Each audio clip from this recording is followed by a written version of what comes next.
விஜய் டிவில எல்லாருக்கும் பிடிச்ச அதிகமான ரசிகர்களால பார்க்கப்பட்ட சிறகடிக்க ஆசை அப்படிங்கிற சீரியல்ல நடிச்ச பிரபலமான நடிகர் வி.சி. ஜெயமணி அவர்கள் வந்துட்டு இப்போ நம்ம யாருமே எதிர்பார்க்காத நிலையில திடீர் மாரடைப்பு ஏற்பட்டு காலமாயிருக்கிற விஷயம் தான் தமிழ் சினிமா வட்டாரங்கள் மத்தியிலையும் சின்னத்திரை வட்டாரங்கள் மத்தியிலையும் அவருடைய ரசிகர்கள் மத்தியிலையும் பேரதிர்ச்சியை ஏற்படுத்தியிருக்கு. இப்போ மனசை நொறுங்கடிக்கிற அந்த இறுதி நிமிடங்கள் தான் நம்ம எல்லாரையுமே கண்கலங்க வச்சிருக்கு. சிறகடிக்க ஆசை சீரியல்ல சில மாதங்களுக்கு முன்னாடி கூட ரோஹிணியோட மலேசியா மாமாவா நடிச்சு அசத்தியிருந்தாரு. இதே மாதிரி வி.சி. ஜெயமணி அவர்கள் சன் டிவில ஒளிபரப்பான திருமதி செல்வம் அப்படிங்கிற சீரியல்லையும் பூங்காவனம் அப்படிங்கிற கேரக்டர்ல நடிச்சு கோடிக்கணக்கான ரசிகர்களுடைய மனசை கவர்ந்தாரு. இப்போ வி.சி. ஜெயமணி அவர்கள் காலமாயிருக்கிற விஷயம் தான் யாராலையுமே நம்ப முடியாத அதிர்ச்சியையும் ஏத்துக்க முடியாத சோகத்தையும் ஏற்படுத்தியிருக்கு. நேற்றைய தினம் இரவு அவருடைய வீட்டுல நல்லா தான் இருந்துட்டு இருந்திருக்காரு. தன்னுடைய குடும்பத்தினர்களோட பேசி சிரிச்சு சந்தோஷமா இருந்துட்டு இருந்த நிலையில அவருக்கு லேசான நெஞ்சு வலி ஏற்பட்டிருக்கு. அதை சாதாரணமா விட்ட நிலையில அந்த நெஞ்சு வலி இன்னும் அதிகமாகி யாருமே எதிர்பார்க்காத நிலையில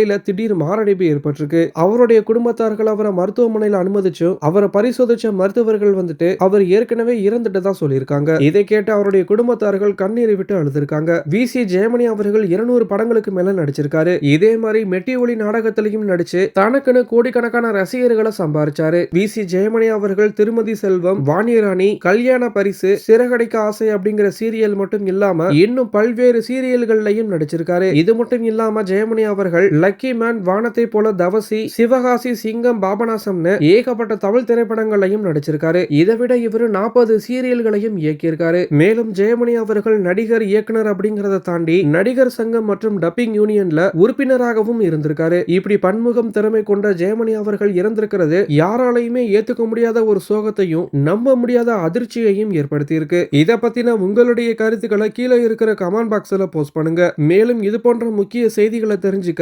நம்மளுடைய சேனலை சப்ஸ்கிரைப் பண்ணுங்க.